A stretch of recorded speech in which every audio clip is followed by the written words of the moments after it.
Life for a man is harder than life for a woman. We need to have a lot of shit to be an important man. To be a woman, you need makeup. If you're truly beautiful, you don't need anything else. I've been on boats in Dubai.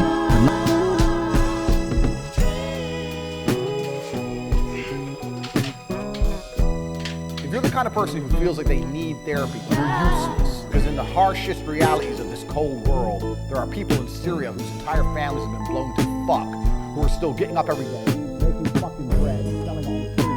I messaged her, she's like, I'm only 16. I was like, give a fuck.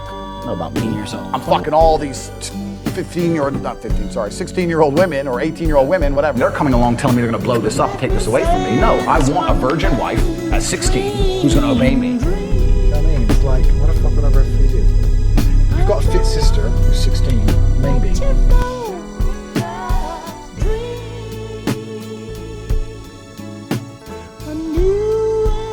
Hello ladies and gentlemen, welcome to I Sit Down in a Park and I talk to you about my opinions on certain topics. Now, today I'm going for a bit more of a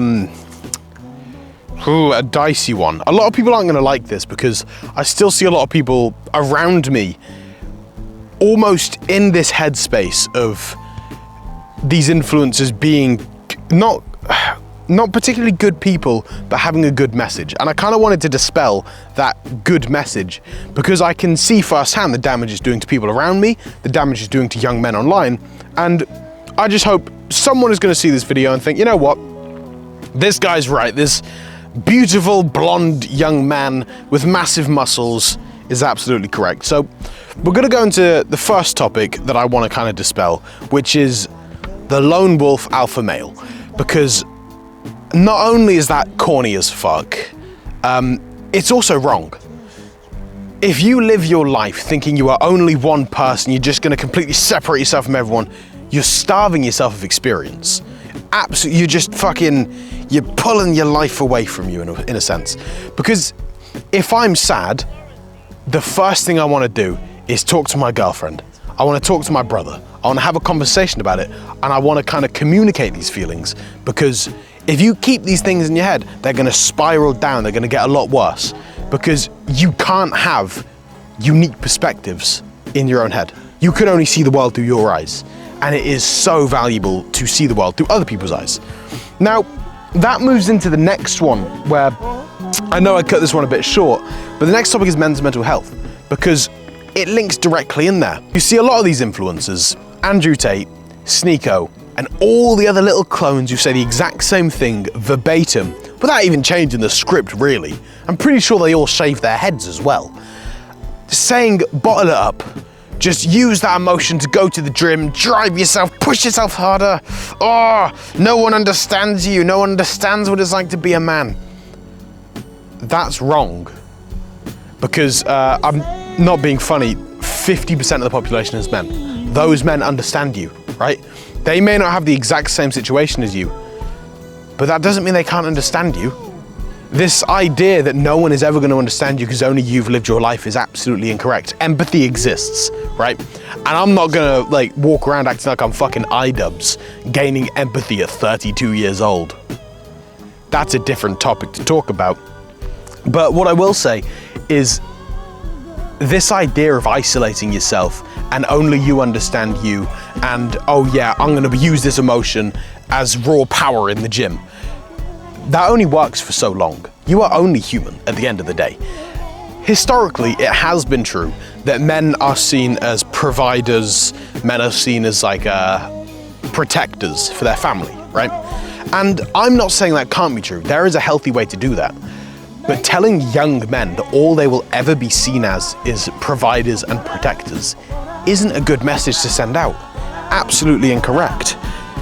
Because it puts you in a box, and I'm not saying this box is directly responsible, but I am saying all of these feelings of isolation probably lead to the insane suicide rate among men.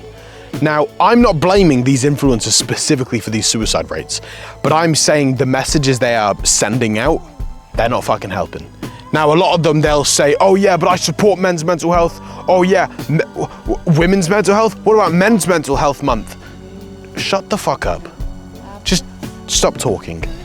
You clearly don't have anyone's best interest at heart. You're just saying what is going to get you the most clicks at the moment. So after that, we'll move on to my next point of inequality. I'm going to bring up a clip. Here's the clip. But females, let me get my wording correct here. Females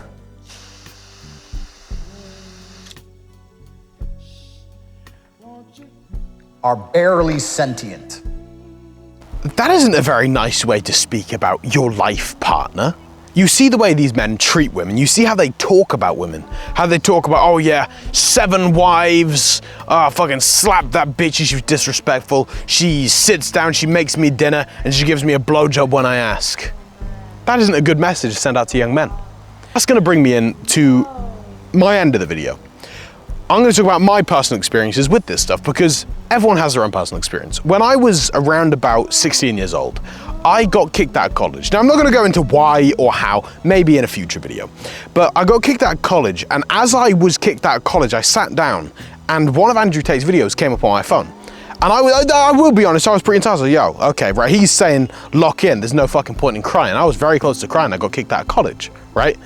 And then I kind of took that in. I started going to the gym, I think a week or 2 later, and it's just snowballed into, like, I'm not upset with my physique. I'm a very strong individual now.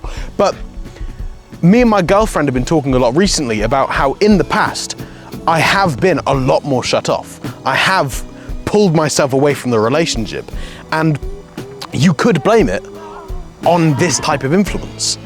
And I just want to direct young men into saying you're doing more damage than good by pulling yourself away emotionally.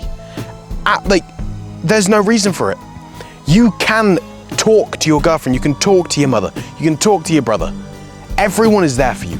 You are not shut off. If you want to get rich, if you want to sit down, if you want to hustle, you can do that. But remember, you're a person as well.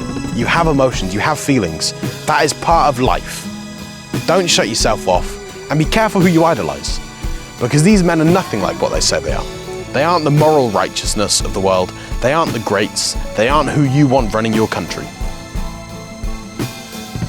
And that's me done.